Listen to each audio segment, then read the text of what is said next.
evening, and a particularly warm welcome to the new chairman of the BBC, Gavin Davies, who denies he's one of Tony's cronies, despite the fact that he's given thousands of pounds to New Labour, his wife runs Gordon Brown's private office, and he hosted Peter Mandelson's 40th birthday party. So, welcome to him, and we look forward to our new slot next week at the same time on BBC Choice. In the news this week, Osama bin Laden's shock parachute attack on Parliament Square is scuppered by a sudden gust of wind. 4 months after being saved from the foot-and-mouth cull, video footage reveals the current whereabouts of Phoenix the calf.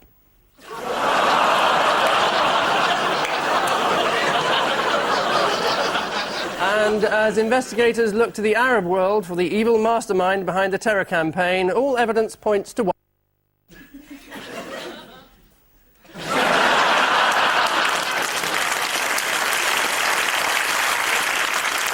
On Ian Hislop's team, a comedian from the States who won last year's Perrier Award at Edinburgh but admitted feeling extremely nervous as the envelope was opened, something a lot of Americans are having to get used to. Rich Hall.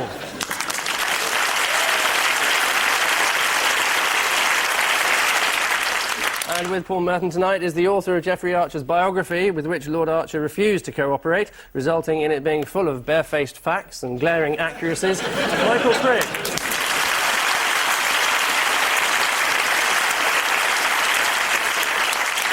Round one is still our favourite way of starting the show. Ian and Rich get this clue. That's a plane. It's one of Blair's advisors. Ah, the President! Oh, can't remember who he is. And that's Gracie Fields, isn't it? Or is it Dame Vera Lynn? Neither, I think you'll find. Oh, right. But she is entertaining the troops. Is that in alphabetical order? I don't know how she's going through them, but... So, what is the title of this war? Well, they debated over this. For a while it was Infinite Justice, and then they changed their mind to Eternal Justice. Yes, I think they eventually settled on Enduring Freedom. Enduring Freedom. Enduring Freedom. Right, I think they should just call it Find the Guy Before He Anthrax My Backyard. Although this was announced by Colin Powell, who doesn't seem to be able to even pronounce the word Colin.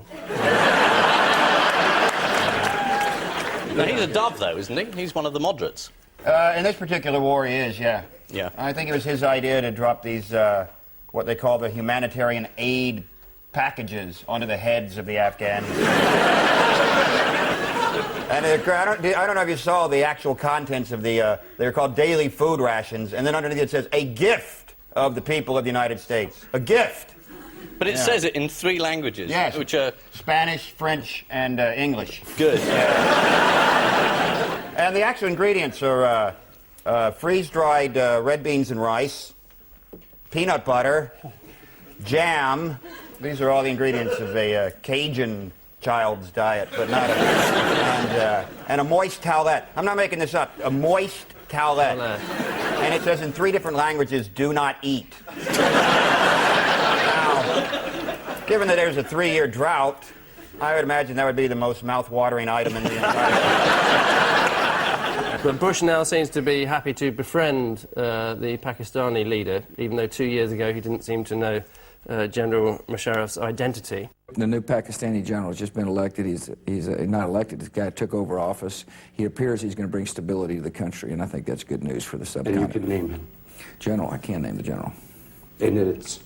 General.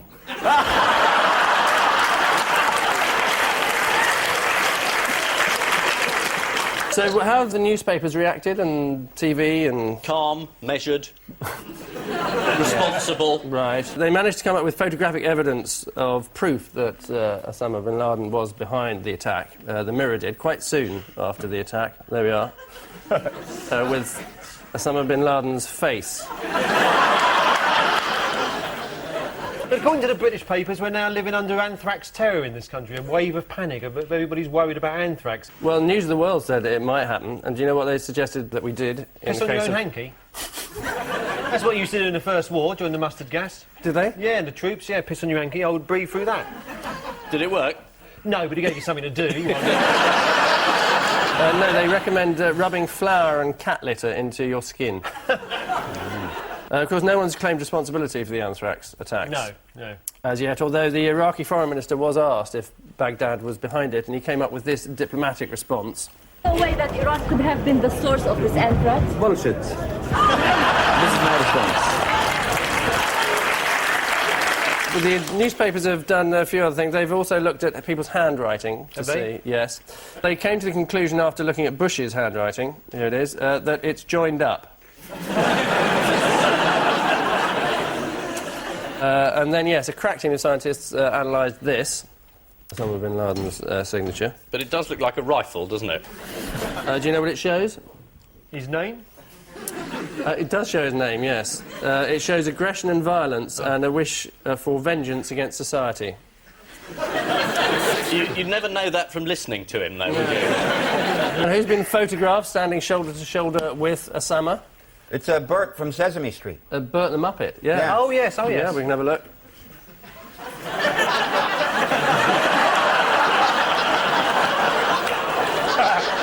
And the TV coverage, has that been any more sensible? Well, it's all full of secret signs, isn't it? Bush and Blair have asked us not to watch Osama bin Laden in case he's saying something secret. So when he's saying the words, "I want to kill everybody in the West," there's some sort of secret message going on there. There have been one or two BBC correspondents who've been out of order. John Simpson, who he often comes on this programme, he was wearing a burqa and dressed up as a woman and went into Afghanistan. Yes, the But Sun... he's settled down now, isn't he? He's getting married. Met a nice man out there. That's nice for him, isn't it? This worked out very well, actually. Excellent. There was one quote in one of the papers that said, read how John Simpson was smuggled inside the Sunday Telegraph. It's the paper of choice in Afghanistan. Well, the Sun did show us how he might have looked. Yeah. It could be him, or it could be the person that turns up at the end of the Scooby-Doo cartoons. It was the fairground owner. Who's been benefiting from the war thus far? Effigy salesman. Yes, they've been doing well. Spore cultivists. apparently. Evidently. And the troops, of course, have been entertained by Jerry, as we saw. That's a benefit, is it? Yes. And Steps and Bobby Davro. If that doesn't put them in the mood for killing people, I don't know what will.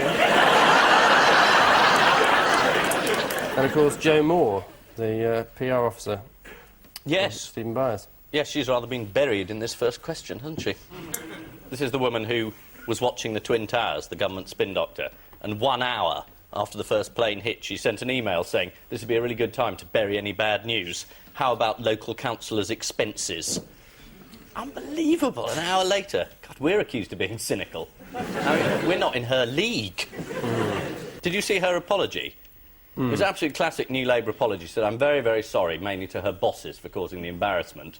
No apology to the victims. And then she said, but, hey, we all make mistakes, and the important thing is that we learn.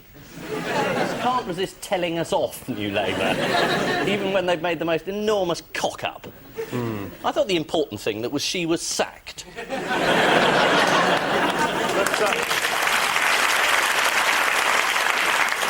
It's the war on terror in Afghanistan, where America's precision bombing of military targets has intensified with the use of missiles so accurate they can hit the exact centre of a big red cross.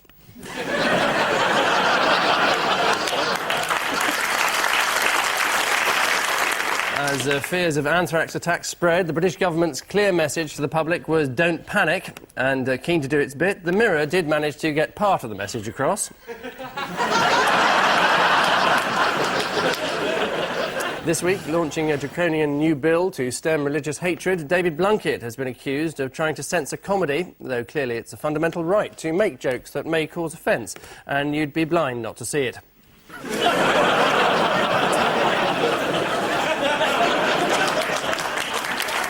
Paul and Michael, another story which fortunately refuses to go away. This is Mary and Jeffrey Archer. Liar. William Hague. William Hague, yeah. The man who said he was a man of probity. And Ted Francis, the man who brought Archer down. There he is again, the liar. And here he is in the dock giving evidence in his play, which he didn't do in his court case, with the result he went to jail in that van and was locked up behind a door like this one. Yes. So, did he catch the trial at all? I caught all of it, all 43 days, in court every day. Were you? Yeah, only 4 people saw the whole thing, me and the judge and a couple of the lawyers. Did you have to queue up every day? No, I had a ticket. And did Archer ever acknowledge you? Did he ever wave, or...? No, he opened the door for me once. But Mrs. Archer tried to block my way on one occasion. Wouldn't let me go past her. Told me, little space like that, 6 inches. And she said, oh, no, you can get past me. It was a come on, Michael. Yeah, I know. And is she fragrant? I wasn't that close. Right. Jeffrey Archer's probably been telling her what 6 inches is for years. And so, where is the liar now, even as we speak? The liar. He's in North Sea Camp Open Prison, where he moved this week. This is the 4th prison, isn't it, that he's been to so far? I thought it was the 3rd, but mate, you're probably better informed than me. You've got a lot more research. Highly unlikely. A lot of people have fallen into that. In terms of anorak, you are total respect. And what's he spending his time doing up in North Sea Camp? Well, his publishers have asked him to write a diary, a prison diary. He's going to get his secretary to forge it for him. Do you feel sorry for him at all, Michael? No. Right.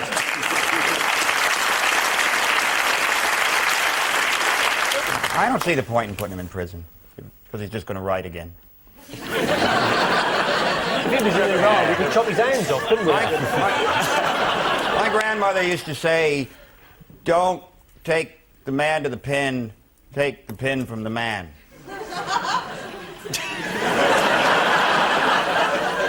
Was she a well woman? No. But imagine, you know, if things had turned out differently in these troubled times, he could now be mayor of London. We've never heard of blood, it. isn't it? You wrote to Haig, didn't you, even before he was standing for Mayor of London, to try and warn him? That's right. I wrote to Haig and said, there are 6 great stories about Archer which the world is waiting to uncover. And if you want, I'll come and tell you what they are. And did he get a response? Have they been uncovered, these 6 great stories? I'm afraid so, yes. All of them? Yeah. You haven't got a special one, you can hold it back. But Archer's obviously very aware of your interest in him. We've got a clip of him here complaining about the way that the BBC make programmes about him. Oh, hello, Mr. Crick. What do you think of Jeffrey Archer? Clip, clip, clip. Oh, come on. Who are you kidding? You wait till I'm mayor. You'll find out how tough I am.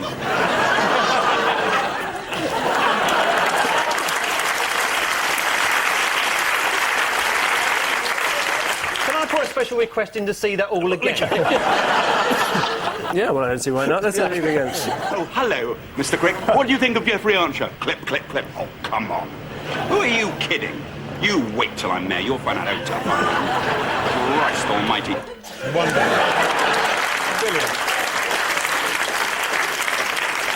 You have to have a heart of stone not to laugh out loud, wouldn't you? It is funny how whenever the Tories look as though they might be just coming off the level of utterly hopeless, Archer pops up. And it's just all over again, isn't it? Actually, Rupert Allison appeared. You remember Rupert Allison? Yes. Mm-hmm. This programme was sued for calling Allison a conniving little shit. And he lost. Well,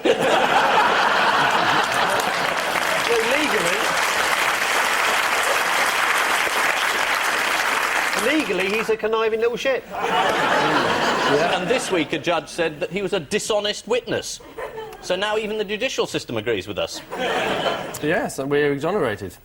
Yes, it's the trial and imprisonment of Lord Archer. After the verdict, fellow disgraced Conservative Jonathan Aitken gave a bleak description of the treatment Archer could expect on his first day in prison. He will be put in handcuffs, he will be intimately strip-searched, and there may be a bit of unpleasantness.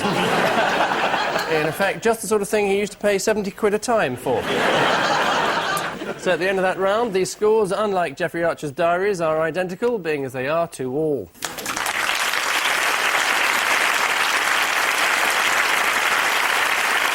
Round 2 this week features every fascinating fact regarding the life and times of Mr. Ian Duncan Smith. So, fingers on the buzzers. What is Mr. Duncan Smith's official position? Don't know. He's the leader of the Conservative Party. Leader of the Conservative Party is correct for 2 points, which means at the end of this round...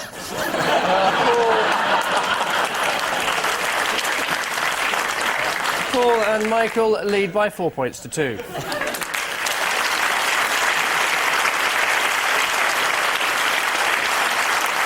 And so to our largely arbitrary odd one out round, just one per team this week, the usual random quartets with equally spurious connections, Paul and Michael.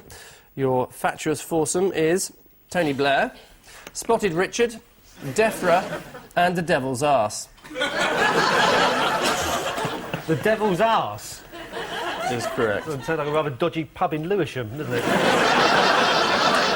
Probably is. You going up the Devil's Arse tonight? No. Gets a bit packed on a Friday, doesn't it? I might pop my head in for 10 minutes.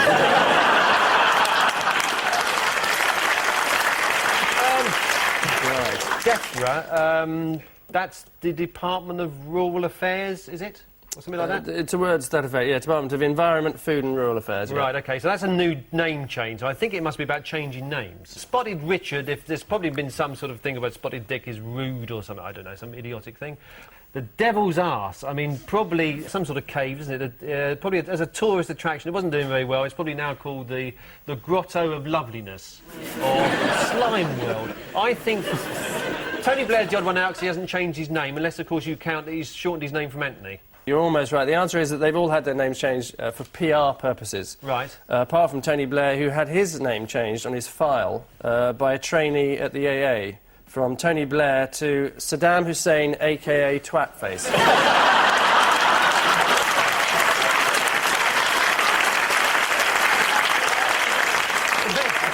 Where was this? The AA. At the AA? The AA. Do they come out... So he breaks down, he has to give that number... He was sacked, this guy. He'd only been at the AA for 2 days. Big surprise. Yeah. Spotted Richard, yes, you were virtually right. The new name for Spotted Dick at Tesco's, according to Tesco's corporate affairs man David Saw. Customers are embarrassed by the name. And David Saw should know, really, shouldn't he? The other reason is that Dick is old-fashioned abbreviation for Richard, apparently. Nowadays, the more trendy abbreviation is Rick or Ricky. Spotted Ricky. But not Rich. I can't help noting Rich. No. Not fashionable. Rich is not fashionable for Richard. Not a fashionable abbreviation, according to Tesco's. They're right. And DEFRA, yes, is the new name for MAF. Yeah, as was. It's a more sinister name, though, isn't it? DEFRA. You know, the man from MAF is at the door, fine, you can open the door. The man from DEFRA, you go and hide under the sofa, wouldn't you? And Devil's Arse, yes, is the new name for the Peak Cavern in Derbyshire. The new name? How does it come by, this nomenclature? This isn't the good old days, do you mind? 4 syllables gets an ooh. God, we have hit BBC One, haven't we? It's so called because it farts when rainwater levels suddenly drop, creating a vacuum that sucks in air, according to cave manager John Harrison. Cave manager? How do you get that job? So the answer is that they've all had their names changed for PR purposes, apart from Tony Blair. The Peak Cavern in Derbyshire has been renamed Devil's Arse because of the farting noise made in the underground chamber, according to visitors. It's the most hideous and offensive noise to come out of a cavern since Ringo Starr's drumming. If you log on to the Ringo Starr. You think? Yeah, absolutely. In what way? Topical 60s gags. He's drumming on the song Rain, for example, is exceptional. Is it? Yeah. For years you have been making these jokes about Ringo Starr not being a good drummer. He's a very very good drummer, Ringo. Ringo Starr's drumming, you know, is one of those things that everyone makes jokes about, isn't it? No. No, I don't. Obviously. Ian doesn't make jokes about Ringo. You've never made a joke about Ringo Starr's drumming, have you, Ian? No, I haven't. But he's never heard of Ringo Starr. Rich, help me out here. I'm still upset that Tesco has said that my name is...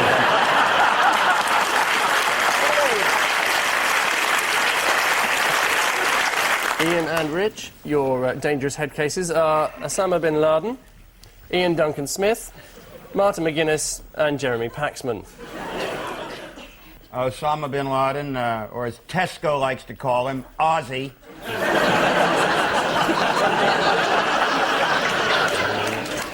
sure that's seen Osama bin Laden? It looks like Cat Stevens. Wait a minute. I'm on to something here. Is Ian Duncan Smith the only one whose head comes to an ever such tiny but very discernible point? Give us a clue, Martin preferably McGuinness is including the wondering why answer. Jeremy Paxman's eating an invisible kebab. That's also true, but it's nowhere near the answer. Well, Osama bin Laden saying, tonight, Matthew, I'm going to be ZZ Top.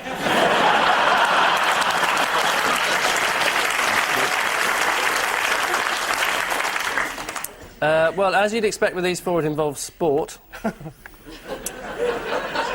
all support Stoke City.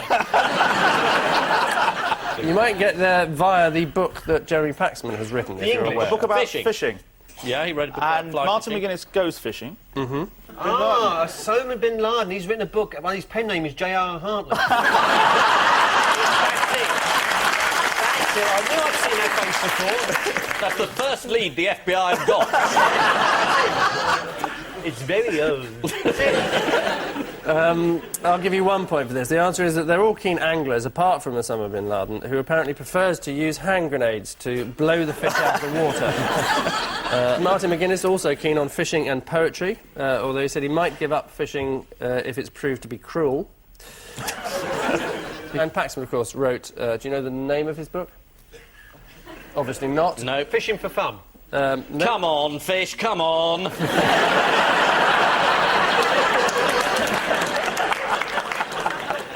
Yes, Ian Duncan Smith. What's the one interesting fact about him? He's got a pointy head. Apart from that, he's an eighth Japanese. Fascinating fact about Ian Duncan Smith, yes. Yep. In fact, on the leadership campaign trail this summer, something interesting almost happened to Ian Duncan Smith. Nice to meet you. Don't let me stop. Not very bright, is he? No. He probably... Why is that woman standing behind a scaffolding? I'll shake her hand. Well, they're in trouble because she's the leader of the Young Conservatives.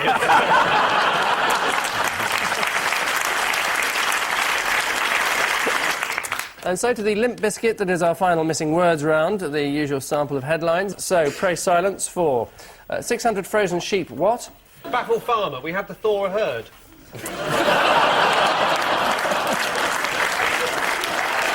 I know, strictly speaking, you don't get a herd of sheep, but Yes. thaw a flock sounds like a cabaret artist, doesn't it? Shiver. Oh, no, they spilt off a motorway bridge. There was a crash and they fell off the bridge, all these sheep. How would the tabloids describe that? Fall on top of you. Or put it in barred accident. Not quite that bad. Rain on cars. You is see, simply... well, I got the story. Yes, virtually there. A police spokesman said it must have been a bit of a shock for drivers to see hundreds of dead sheep falling on top of them. Thank God for police spokesmen. Where would... Exactly, and as if proof were needed, here it is. Next, what was cheat on quiz show? Archer. Is the right answer.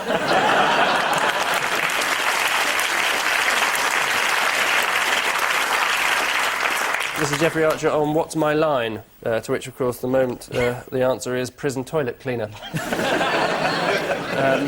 Next, not a penny more what? Not a penny more for those frozen sheep, because you meant to deliver them to my factory in Cardiff, and they're on the M6 motorway. You're not getting any money. Different. I don't care what you say, Jeff. I'm sorry, that's the end of it. It's a different story. Not a penny more for rail track, says buyers. It's that story. A story which has more nothing to shares. do with Jeffrey Archer. Or frozen sheep. Or frozen sheep. What's it doing in the show? Because it's to do with rail track. What do you mean we were talking about frozen sheep, Jeffrey Archer, and rail track? We like to cover a broad spectrum of... Broad what? Spectrum. of stories that were in the news this week. And how many stories about Jeffrey Archer have been in the news this week? Quite a few, actually. You'd be surprised. There's been no stories about Jeffrey Archer for the last 3 months. You're telling us that he cheated on What's My Line? I don't think that was a story in the last 2 weeks. Well, It's a admittedly, bloody that one broad wasn't. spectrum. It goes all the way back to 1968. We've been doing a mop-up. Well, if we're Do doing you know what the word news means? The clue's in the first 3 letters. We've been doing... Well, like Ringo Starr's drumming. Next, what discovered in spinach? Letter A. Is not the right answer. Popeyes, face down.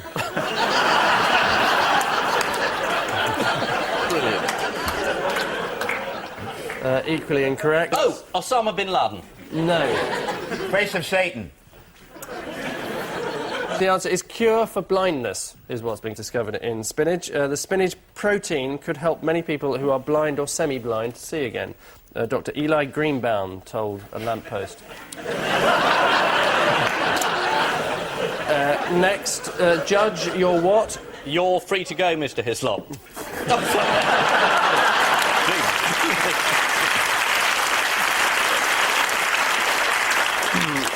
No, this is referring to a story that we've already had. Oh, you're a dishonest man, Oh, Mr. is this Allison, Rupert Allison? something like that. Yes, you're Dishonest one of the witness. most dishonest witnesses I've ever seen, is actually what the judge said. All of which cowardly attacks mean that at the end of tonight's reign of terror, this week's suspect parcels are Ian and Rich with 7, while this week's surprise packages are Paul and Michael with 8.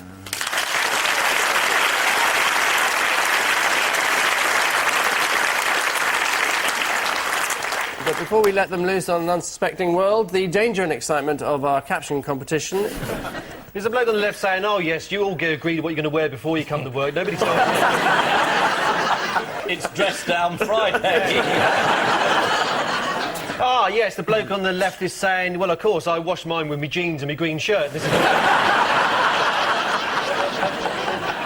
On which life-affirming note, we say thank you to our panellists, Ian Hislop and Rich Hall, Paul Merton and Michael Crick, and I leave you with news that in the hunt for bin Laden, the CIA's top undercover assassin makes one critical error as he returns from holiday with the kids.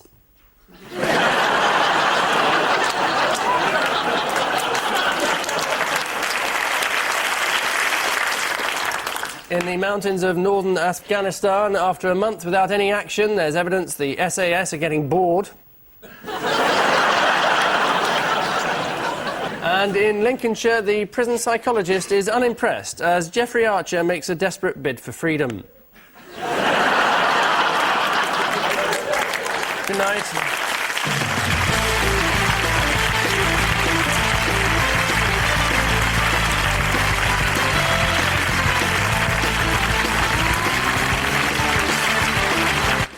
Stay with us here on UK TV Documentary. We'll be looking at some of the best bits of Have I Got 2000 for you in just a moment.